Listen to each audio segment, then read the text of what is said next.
আপনার নাম কি ইয়াংম্যান? আমার নাম জিহাদ হুসাইন। জিহাদ হুসাইন, আপনার চমৎকার প্রশ্নের জন্য ধন্যবাদ।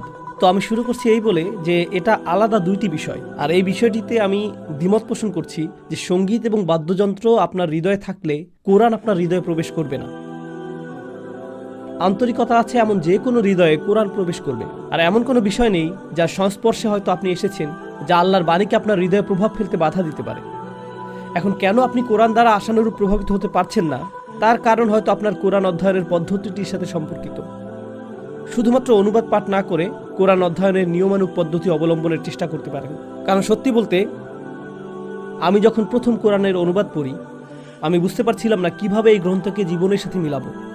এখন আমার কাজের একটি বড় অংশের উদ্দেশ্য হলো কোরআনকে যতটা সম্ভব জীবন সম্পৃক্ত করে উপস্থাপন করা, যাতে আল্লাহ আসলে কি বলেছেন